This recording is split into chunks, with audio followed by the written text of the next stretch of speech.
Hola amigos, nuevamente aquí con ustedes y el doctor José García Mateo. José, ¿cómo tú estás? Gracias por la invitación, Efraín. Y me alegro mucho que estés aquí, has madrugado para venir de Ponce para acá, estar con nosotros en este programa dirigido a nuestra población de pacientes con diabetes.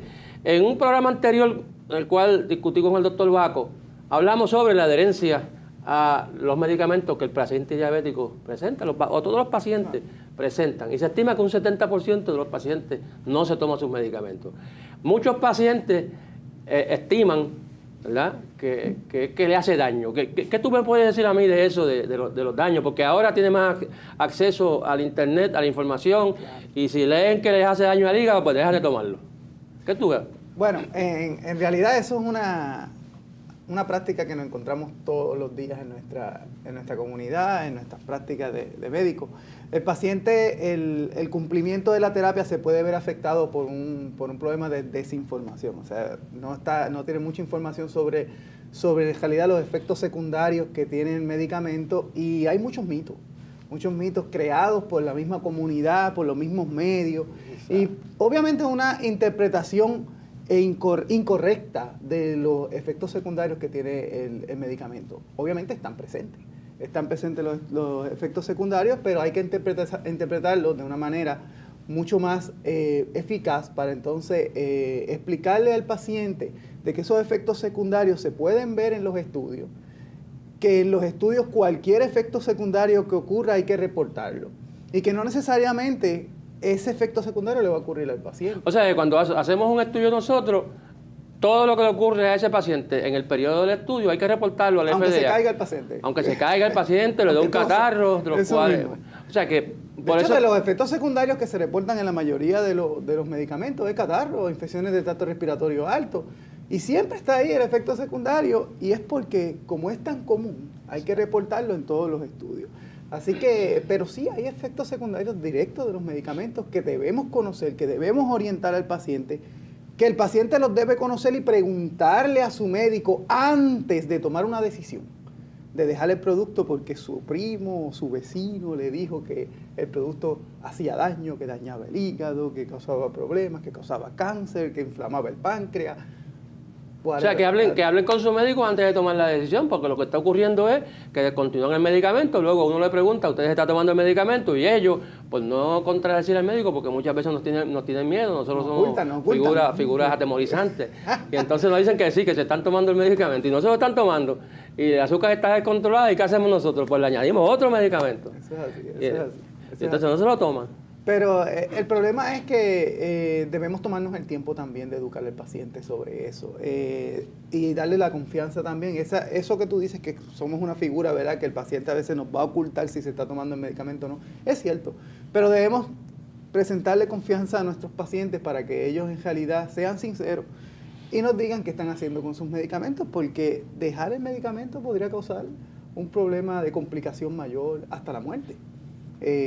Pacientes diabéticos que están en medicamentos para el colesterol, sabemos que la mortalidad mayor del paciente diabético es un evento cardiovascular, y si no controlamos la presión, el colesterol, la diabetes, todo a la vez, vamos a tener problemas. Así que el paciente diabético debe comunicarnos eso. Por ejemplo, los medicamentos del colesterol, las estatinas, que son las más que se usan, ¿verdad?, y las más populares, las que tienen más estudios, y las que han demostrado que disminuyen mortalidad cardiovascular.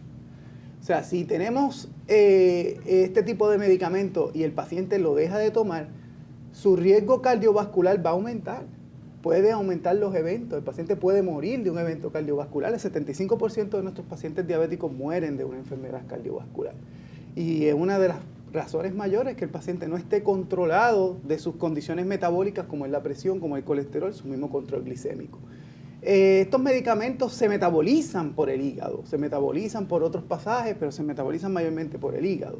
Si el paciente tiene un problema de base, de insuficiencia hepática, de problemas del hígado, y no puede excretar bien el medicamento se va a acumular en el cuerpo y podría causar problemas.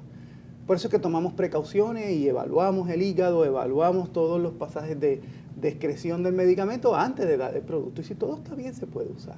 Pero eso tenemos que comunicarlo al paciente, que no es que el medicamento cause problemas en el hígado directamente, sino que el paciente que tiene problemas puede tener problemas de acumulación del medicamento, aunque el medicamento también podría inflamar el hígado en algunos casos, pero son pacientes mayormente predispuestos a esta inflamación. Muchos problemas nos encontramos, los pacientes diabéticos tienen ya inflamación del hígado por infiltración de grasa. Y el uso de este tipo de medicamentos para bajar el colesterol podría disminuir esa cantidad de grasa y podría disminuir el proceso inflamatorio dentro del hígado. Y por eso es que ahora mismo el FDA ha descontinuado todo, en el mismo package insert, toda información que tiene que ver con repetir las pruebas hepáticas para poder seguir usando el medicamento. Que solamente repitamos las pruebas hepáticas si el paciente desarrolla síntomas o tiene una condición que podría predisponerlo a un problema hepático. Yo tengo pacientes que, por ejemplo, comienzan y lo primero que me dicen, ¿me va a hacer pruebas hepáticas? Y yo siempre le hago pruebas hepáticas de base. No, y las piden para seguir. Claro, porque eso es lo que más se señala en la literatura que le añaden ahora al medicamento. De que le puede dañar el hígado, de que le puede dañar el riñón, de que le puede dañar esto. Y entonces, el otro día me llega un paciente que tiene las pruebas hepáticas alteradas. Ajá. Y entonces me dice, doctor, ¿y qué pasa? Y dice, pero persona bastante obesa. Y yo digo, bueno, pero además del medicamento, también puede ser hígado graso. Y cuando tú llegaste aquí la primera vez, que no estabas tomando medicamento para la diabetes, tenía las pruebas hepáticas alteradas. Ah, sí, es que yo tengo hígado graso.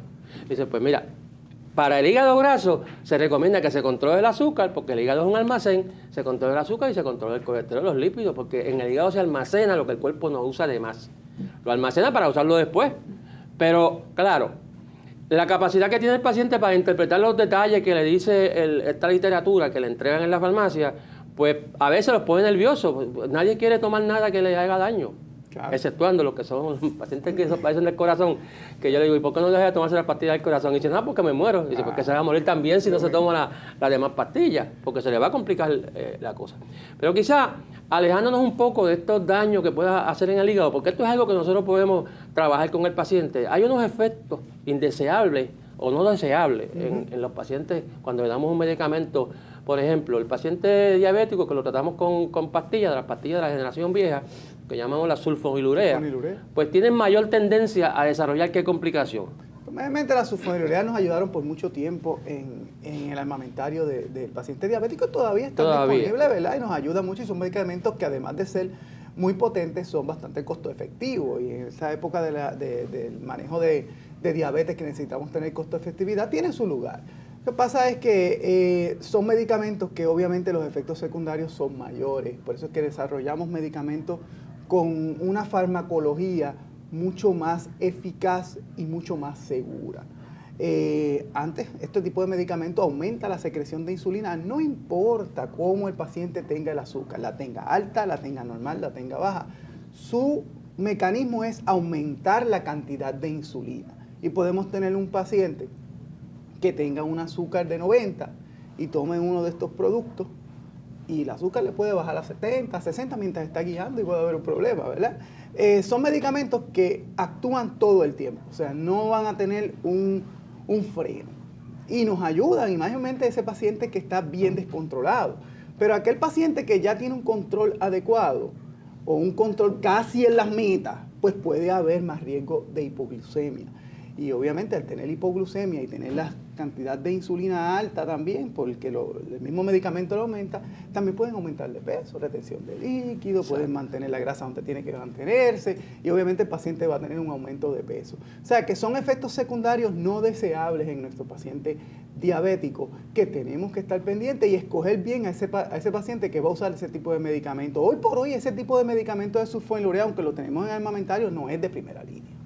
No es un medicamento de primera línea y tenemos medicamentos muy buenos, igual de costo efectivo, que se usan de primera línea, por ejemplo el metformin, tenemos de segunda y de tercera línea los medicamentos de PP4, que contrario a los inhibidores de enzima de PP4, que contrario a los sulfonilureas, tienen más o menos el mismo mecanismo, pero de una manera más fisiológica. Yo les digo que son un poquito más inteligentes. Son más inteligentes, sí. ¿Verdad? Aumentan la secreción de insulina, yo les digo on demand, cuando lo necesitas. Cuando el paciente tiene el azúcar alta, ellos actúan. Trabajan cuando tienen que actuar. Cuando tienen que trabajar. A diferencia de la sulfonilurea, que su mecanismo de acción es estimular el páncreas. Continuamente. Pero tiene un problema también ese tipo de medicamentos. Es que sabemos que la diabetes es una enfermedad progresiva y que la capacidad de producir insulina que tiene el páncreas va a ir disminuyendo a medida que pasa. Aunque no seamos diabéticos, se va a ir haciendo más lenta la secreción de insulina al cabo del tiempo. Por eso es que la diabetes es más frecuente en las personas mayores.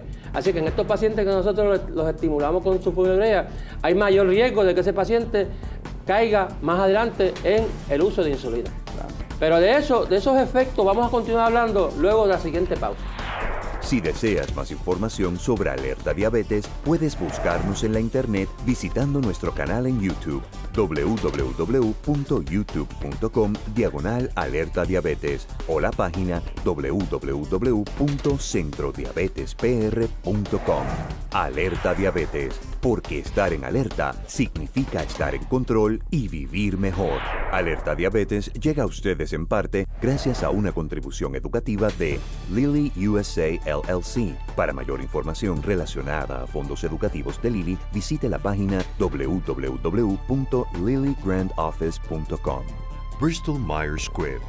Y una aportación de Sanofi, porque la salud es lo que nos importa. En una producción de Jam Media Producers para el Center for Diabetes Control of Puerto Rico.